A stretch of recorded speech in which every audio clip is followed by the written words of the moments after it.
साथियों नमस्कार। एक बार फिर से आपका स्वागत है रूल्स की पाठशाला यूट्यूब चैनल पर।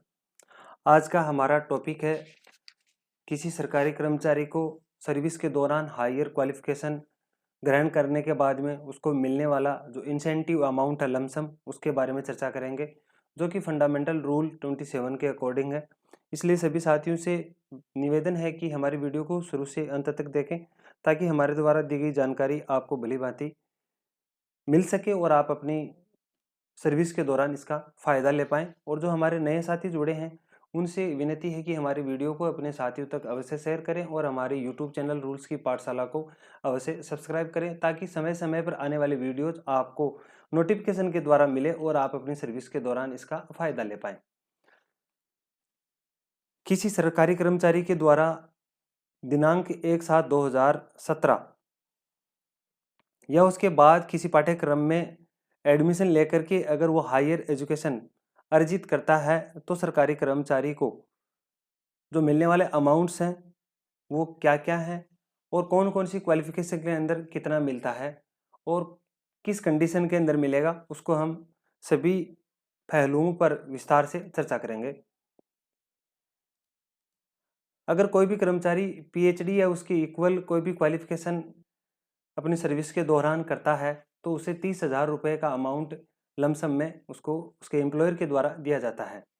अगर कोई पीजी डिग्री या डिप्लोमा जिसका ड्यूरेशन 1 वर्ष से अधिक हो तो उस कंडीशन के अंदर एक सरकारी कर्मचारी को 25,000 रुपये के रूप में उसको लमसम अमाउंट दिया जाता है।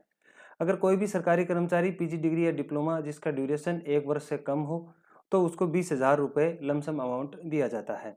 अगर कोई भी सरकारी कर्मचारी डिग्री या डिप्लोमा जिसका ड्यूरेशन 3 वर्ष या उससे अधिक हो तो उस कंडीशन के अंदर उस सरकारी कर्मचारी को 15,000 रुपये लमसम अमाउंट के रूप में दिया जाता है। अगर कोई सरकारी कर्मचारी डिग्री या डिप्लोमा जिसका ड्यूरेशन 3 वर्ष से कम हो तो उस कंडीशन के अंदर सरकारी कर्मचारी को 10,000 रुपये इंसेंटिव के रूप में मिलते हैं। फिर हम बात करेंगे उसके क्राइटेरिया और गाइडलाइन, उसका क्राइटेरिया क्या है और गाइडलाइन क्या है उसके संबंध में। पॉइंट नंबर 1 है कि कोई भी कर्मचारी जो भी क्वालिफिकेशन हायर कर रहा है वो उसके असेंशियल या डिजायरेबल क्वालिफिकेशन के इक्वल है तो उसको किसी प्रकार की प्रोत्साहन राशि नहीं मिलेगी। फिर पॉइंट नंबर 2 है कोई भी ऐसा शैक्षणिक विषय या साहित्यिक विषय जिससे कर्मचारी को डायरेक्टली उसके प्रमोशन के अंदर बेनिफिट मिलता है तो उसको प्रोत्साहन राशि नहीं दी जाएगी। पॉइंट नंबर 3 है प्रोत्साहन राशि देते समय जो उसके हायर अथॉरिटी या डिपार्टमेंट है उसको ध्यान में रखना चाहिए कि सभी पोस्टों के अंदर और सभी ग्रेड्स के अंदर जब भी क्लासिफिकेशन करे तो इक्वल होना चाहिए और जो भी डिस्ट्रीब्यूशन है वो इक्वल होना चाहिए। सभी ग्रेड्स के अंदर ग्रुप ए से डी तक सबको समान रूप से मिलना चाहिए। यदि कोई भी सरकारी कर्मचारी जो क्राइटेरिया दिया गया है वह क्वालिफिकेशन अगर वो अर्जित करता है और अर्जित करने के लिए स्टडी लीव्स का उपयोग लेता है या किसी प्रकार की कोई अन्य प्रोत्साहन राशि का उपयोग लेता है तो उससे उसे यह लमसम अमाउंट नहीं मिलेगा। अगर कोई भी कर्मचारी अपनी सर्विस में आने के बाद में अगर कोई हायर क्वालिफिकेशन अर्जित करता है तभी उसको लमसम अमाउंट मिलेगा, नहीं तो नहीं मिलेगा। फिर पॉइंट नंबर 6 है उसकी क्वालिफिकेशन है उसमें छूट प्राप्त करने पर उसकी नियुक्ति हुई है तो उस मामले में उसको प्रोत्साहन राशि स्वीकार्य नहीं होगी। यदि कोई भी कर्मचारी ऐसी नियुक्ति के लिए अपेक्षित कोई भी क्वालिफिकेशन के बाद में किसी तारीख को प्राप्त करता है और ऐसी स्थिति में कोई प्रोत्साहन राशि स्वीकार्य नहीं होगी।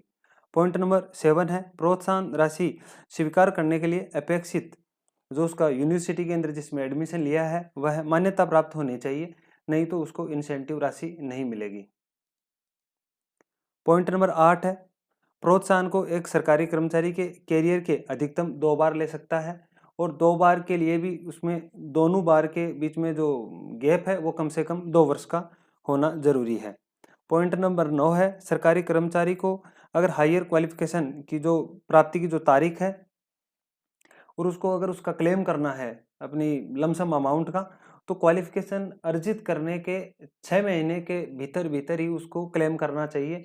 अगर वह 6 महीने के बाद में क्लेम करता है तो उसको लमसम अमाउंट उसके एम्प्लॉयर की साइड से नहीं दिया जाएगा, रिग्रेट कर दिया जाएगा।